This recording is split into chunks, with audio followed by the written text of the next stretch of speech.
Rolls Royce दुनिया की सबसे लग्जूरियस कार्स बनाती है और दुनिया के सबसे अमीर लोग एक रोल्स रॉयस ओन करने के सपने देखते हैं। लेकिन सरप्राइजिंगली इसी लग्जूरियस रोल्स रॉयस की शुरुआत एक ऐसे लड़के ने की थी जिसका पूरा बचपन गरीबी में चाइल्ड लेबर करते हुए निकला। कहानी की शुरुआत होती है 1863 में। इंग्लैंड के एक छोटे से गाँव में जन्म होता है हेनरी रॉयस का। जब रॉयस केवल 4 साल के थे तभी उनके फादर का बिजनेस बर्बाद हो गया और पूरी फैमिली सड़क पे आ गई। लेकिन ये तो केवल प्रॉब्लम्स की शुरुआत थी। इसके बाद महज 9 साल की उम्र में रॉयस ने अपने फादर को हमेशा के लिए खो दिया, जिस कारण उनकी मदर को मेड का काम करना पड़ा और रॉयस न्यूज़पेपर डिलीवरी करने लगे। अब तक रॉयस का फ्यूचर डार्कनेस से भरा हुआ था, लेकिन 14 साल की उम्र में उनकी लाइफ में एक टर्निंग पॉइंट आया। उनकी एक आंट ने हेनरी में पोटेंशियल देखा। वो ग्रेट नॉर्दर्न रेलवे कंपनी में गई और वहाँ 20 पाउंड पर एनम देके रॉयस को एज एन अप्रेंटिस ज्वाइन करवा दिया। अगले 3 सालों में रॉयस ने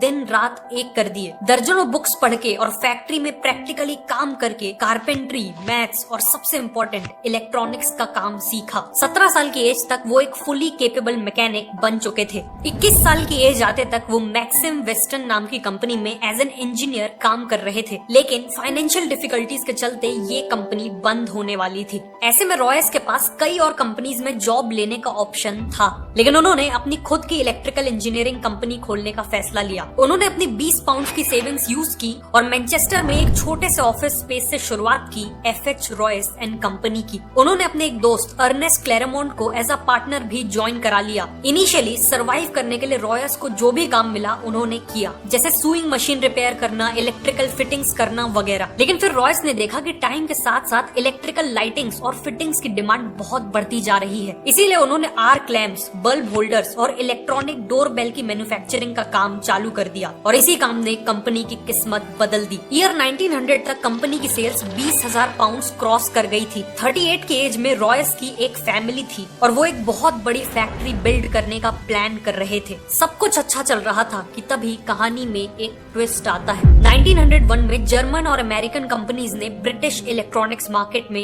एंट्री ले ली। कंपटीशन एकदम से बढ़ गया और इलेक्ट्रॉनिक्स इक्विपमेंट के प्राइसेस काफी गिर गए। पूरी कोशिश के बाद भी रॉयस का बिजनेस क्रैश करने लगा और इतनी मेहनत से बनाए हुए बिजनेस को फेल होते देख रॉयस की फिजिकल और मेंटल हेल्थ तेजी से खराब होने लगी। जब रॉयस ने डॉक्टर को कंसल्ट किया तो उन्हें एक सिंपल एडवाइस मिली। ठीक होने के लिए रॉयस को फ्रेश एयर में रहने की जरूरत थी। साथ में उन्हें एक कार खरीदने की सलाह दी गई ताकि वो अपनी बॉडी को बिना स्ट्रेन दिए ट्रैवल कर सके। रॉयस ने एक वेकेशन लेके खुद को ठीक किया और फिर डेकोविल नाम की एक फ्रेंच मेड कार भी खरीद ली। ये कार काफी आवाज करती थी, ब्रेक्स इनइफेक्टिव थे और ओवर हीटिंग जैसी प्रॉब्लम्स भी थी। हेनरी जैसे परफेक्शनिस्ट के लिए ये कार बिलो स्टैंडर्ड थी, इसीलिए उन्होंने डिसाइड किया कि वो इस कार में माइनर मॉडिफिकेशंस करेंगे। लेकिन जाने अनजाने उन्होंने कार को पूरी तरह ही रीडिजाइन कर डाला। ये रीडिजाइन कार ओरिजिनल डेकोविल कार से काफी सुपीरियर थी और यहीं से रॉयस को कॉन्फिडेंस आया कि वो अपनी खुद की कार्स बिल्ड कर सकते हैं और इवन कार्स का बिजनेस भी कर सकते हैं। उन्होंने एक छोटी सी टीम असेंबल की और अपनी नई कार को डिजाइन करना चालू कर दिया। सभी पार्ट्स की ड्राइंग्स बन जाने पर उन्हें वर्कशॉप में कास्टिंग के लिए भेज दिया गया। इवेंचुअली रॉयस की 10 हॉर्स पावर और 2 सिलेंडर्स वाली एक कार शेप लेने लगी और ऑलमोस्ट हर एस्पेक्ट जैसे क्वाइटनेस, लाइटनेस, ड्यूरेबिलिटी और रिलायबिलिटी में ये कार हर मौजूदा कार से बेटर थी। 1 अप्रैल 1904 को इसे सबसे पहले रोड टेस्ट किया गया और अपने पहले ही टेस्ट में इसने करीब 50 किलोमीटर का डिस्टेंस तय किया बिना किसी प्रॉब्लम के। रॉयस ने 2 और कार्स बनवाई सेम मॉडल की और इन्हें टेस्ट कर करके इम्प्रूव करने लगे। अब उन्होंने वर्ल्ड क्लास कार्स तो बना ली थी, लेकिन वो अकेले ही इन कार्स को पूरी दुनिया तक पहुंचाने के केपेबल नहीं थे और ऐसे में एंट्री होती है कहानी के दूसरे हीरो की, चार्ल्स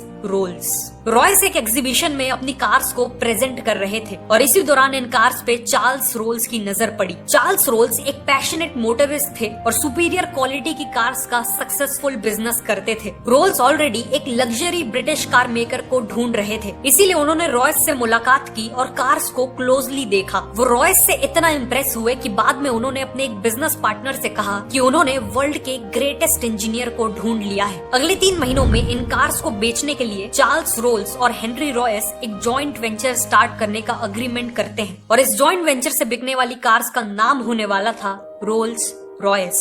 और सबसे पहले 4 रोल्स रॉयस 10, 15, 20 और 30 हॉर्स पावर वाली मॉडल्स को सप्लाई करने का डिसीजन लिया जाता है। रोल्स का मानना था कि किसी भी कार की मार्केटिंग करने का सबसे अच्छा तरीका है उस कार के साथ रेसिंग टूर्नामेंट्स में पार्टिसिपेट करना। इसीलिए रोल्स ने आइल ऑफ मैन टूरिस्ट ट्रॉफी जैसे प्रेस्टिजियस टूर्नामेंट्स में पार्टिसिपेट किया और रोल्स रॉयस की कार्स यूज करके उन रेसेस को जीता भी। साथ ही साथ उन्होंने इन कार से कई नए स्पीड रिकॉर्ड्स भी बनाए। इन सब से रोल्स रॉयस ऑलरेडी एक ग्रेट कार कंपनी की तरह एस्टेब्लिश हो चुकी थी, लेकिन अभी उनकी सबसे सक्सेसफुल कार का आना बाकी था। ईयर 1906 के एंड में रॉयस ने 40 और 50 हॉर्स पावर और 6 सिलेंडर्स के साथ एक मॉडल लॉन्च किया। इसकी बॉडी का कलर सिल्वर था और ये चलाने में बेहद स्मूथ और साइलेंट थी, बिल्कुल एक गोस्ट की तरह, और इसीलिए इसका नाम सिल्वर गोस्ट रखा गया। कार को मार्केट करने के लिए रोल्स ने 24,000 किलोमीटर का एक इंड्योरेंस टेस्ट प्लान किया, जिसमें सिल्वर गोस्ट को संडेज को छोड़कर 2.5 महीनों तक दिन और रात के लिए लगातार चलाया गया और 24,000 किलोमीटर का डिस्टेंस कवर किया गया। सिल्वर गोस्ट ने बिना किसी इशू के ये टेस्ट पास भी कर लिया। इसके अलावा रोल्स ने कई डेमोन्स्ट्रेशंस ऑर्गेनाइज किए जिसमें उन्होंने सिल्वर गोस्ट को विस्पर टेस्ट से गुजारा। इस टेस्ट में वो कार के बोनट के ऊपर एक कॉइन को बैलेंस करते हुए उसे बिना गिराए चलाते थे, जिससे प्रूव होता था कि ये कार एक्सट्रीमली स्मूथ है। इन्हीं स्ट्रेटेजी से सिल्वर गोस्ट चारों तरफ best car in the world की तरह पॉपुलर हो गई और ये उस समय के किंग्स, क्वींस और इंडस्ट्री लीडर्स की फर्स्ट चॉइस बन गई। रोल्स और रॉयस की पार्टनरशिप का डिसीजन एक मास्टर स्ट्रोक साबित हुआ था। उन्हें हर तरफ से सक्सेस मिल रही थी कि तभी एक भयानक हादसा हो गया। कार्स के साथ साथ चार्ल्स रोल्स एविएशन के लिए भी काफी पैशनेट थे। 12 जुलाई 1910 को वो राइट फ्लायर नाम का प्लेन उड़ा रहे थे। फ्लाइट के दौरान एयरक्राफ्ट का टेल सेक्शन टूट गया और प्लेन 100 फीट की ऊंचाई से क्रैश कर गया। इस हादसे में 32 साल के चार्ल्स रोल्स ने अपनी जान गंवा दी। अनफॉर्चुनेटली एयरप्लेन एक्सीडेंट्स में जान गंवाने वाले वो ब्रिटेन के पहले इंसान बने। इस हादसे ने रॉयस को डीपली इम्पैक्ट कर दिया था। वो इस लॉस से उभरने की कोशिश कर ही रहे थे कि 1911 में उन्हें एक और झटका मिला। उनकी हेल्थ तेजी से खराब होने लगी और डॉक्टर्स ने बताया कि उन्हें बॉल कैंसर है। उनका एक मेजर ऑपरेशन हुआ, लेकिन इसके बाद भी डॉक्टर्स ने कहा कि वो केवल 3 महीने ही जी पाएंगे। इस हालत में भी रॉयस बेड से ही सिल्वर घोस्ट के डिजाइन और इंजीनियरिंग को इम्प्रूव करते रहे और फिर एक मिरेकल हुआ। देखते ही देखते 3 महीने बीत गए और रॉयस ने 100% रिकवरी अचीव कर ली। वापस आने के बाद रॉयस ने सिल्वर घोस्ट में मेजर इम्प्रूवमेंट्स किए। ग्राउंड क्लियरेंस बढ़ाया गया, सस्पेंशन को इम्प्रूव किया गया और शैसीज को भी स्ट्रॉन्ग बनाया गया। इसी दौरान रोल्स रॉयस ने देखा कि कार्स के बोनेट पे पर्सनलाइज मैस्कॉट्स लगाने का एक ट्रेंड चला है, लेकिन कंपनी चिंता में थी कि लोग इनएप्रोप्रिएट मैस्कॉट्स लगा रहे हैं जिससे रोल्स रॉयस की इमेज नेगेटिवली इम्पैक्ट हो सकती है। इसीलिए उन्होंने खुद का मैस्कॉट डिजाइन करवाया। इनके मैस्कॉट में एलेनोर थॉर्टन नाम की ब्रिटिश एक्ट्रेस और मॉडल को यूज किया गया है। ये स्कल्पचर एक वुमेन को आगे की ओर लीन करता दिखाता है। उनके हाथ पीछे की ओर स्ट्रेच्ड हैं और उनके ऊपर तेज हवा पड़ रही है। ये मैस्कॉट एक सेंस ऑफ ग्रेस, फ्रीडम और स्पीड को सिंबलाइज करता है। इसका नाम है स्पिरिट ऑफ एक्सटेसी। एक्सटेसी का मतलब है ओवरवेलमिंग हैप्पीनेस। इन सभी इंप्रूवमेंट्स के चलते रोल्स रॉयस की सेल्स और प्रॉफिट्स एक्सपोनेंशियली ग्रो कर रहे थे। 1913 तक उनका प्रॉफिट 90,000 पाउंड से भी ज्यादा हो चुका था और ब्रांचेस को इंटरनेशनली एक्सपैंड करने के भी प्लान्स थे। लेकिन फिर से कुछ ऐसा हुआ जिसने रोल्स रॉयस को ऑलमोस्ट बर्बाद कर दिया।